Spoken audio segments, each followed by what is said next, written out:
This is Andi Purewal for Boxing News, joined by Adam Azim here in London. Adam, it's good to see you. How are you? Happy New Year. Did you have a good one? Yeah, I had a really good one.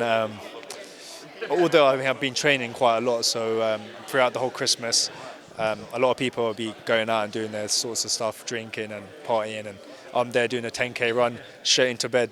Like, I didn't really get to celebrate New Year's because I was already in bed. Like, I knew it was New Year's because of the fireworks, booming outside the window. So yeah.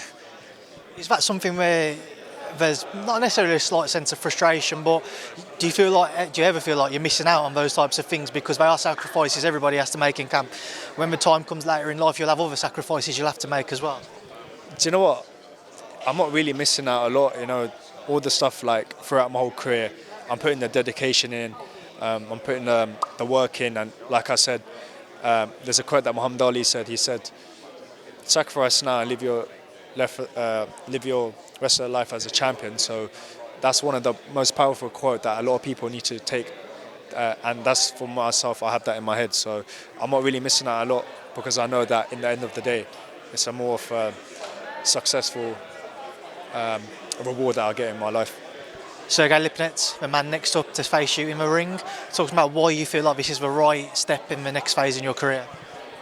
I believe I can be him. I can believe like he's an amazing fighter. He's fought in the likes of Boots and Mikey Garcia, but he hasn't faced no one like me. I've got a style that no one has ever seen.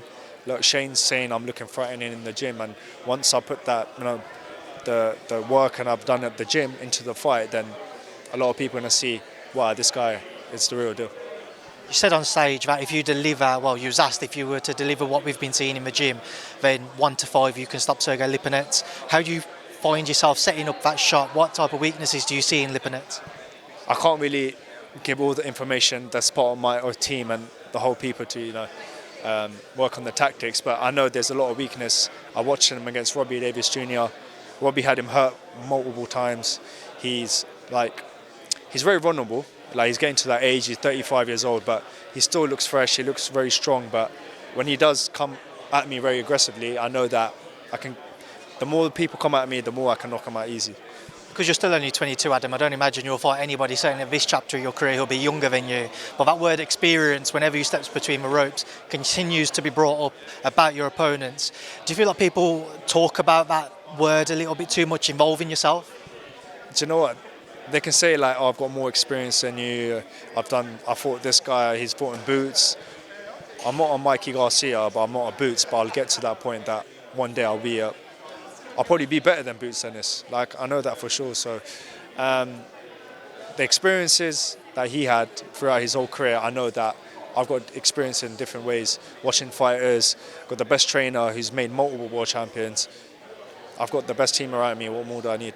There's always been an adamant kind of feeling around the team. At some point, you will become a world champion, Adam. And when you look at the 140 stage, certainly the champions, they're all top-level fighters. Hitchins, Teofimo Lopez, Valenzuela, Devin Haney coming back into the mix. Some tough fights out there. Where do you see your career going? What route do you see yourself going down? See, if Sergey Lipinets, he puts me up to the world stage. Once I beat him. When you look at Richard Hitchins, I don't think he's that good. Like, in my opinion, I don't think he's the greatest fighter. Like, especially Liam Power, I don't think he's that good either. So that was kind of an easy win to win a world title. Like, one day, look, I might fight Hitchins at the end of the year and win the IBF world title. That's my plan. Like, I want to obviously beat Sergey. I want to, defend, keep winning and progressing. But one day I want to win the IBF world title as well, because you never know. Like, Dalton Smith might go running trying to get that belt as well. So we'll see how it goes. With Richards and Hitchins, do you feel like he's a bit of an awkward fighter? Do you feel like he gets more credit than he deserves? What do you think? He's a good fighter. He's very skillful, but I don't think he has the power. I don't think he's a very awkward fighter. But looking at the way that Power fought him, it's an easy win for him. But when I do fight him, Hitchins or Power one day, I know that I'm levels above him. Ask you about a certain Dalton Smith as well. On the back of O'Hara Davies fight, you weren't necessarily happy with a few comments that you felt that Dalton made. Dalton since then said he never said anything disrespectful. Do you feel like that rivalry is really starting to bubble a little bit now? Look, the fight is marinating, it's getting bigger, and I know that for sure that, look, I've got respect for him. But when he does fight me, I'm going to knock him out. As simple as that.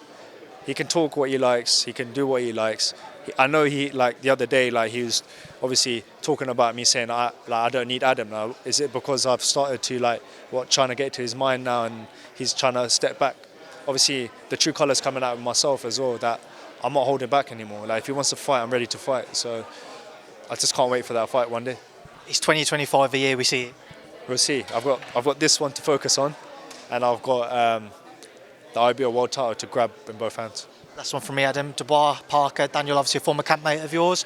What do you make of that fight? No, it's a 50-50 fight. I've got Daniel Dubois winning. They both obviously come off a tremendous wins. You've got AJ versus Daniel Dubois. Dubois knocked him out. You've got Joseph Parker, who's fought in Wilder and Zhang. So they're both on form, and it's going to be a 50-50 fight, but I'm going to edge towards Daniel Dubois. Adam, I appreciate your time. Good luck with the rest of the camp. Good luck on February 1st. Thank you.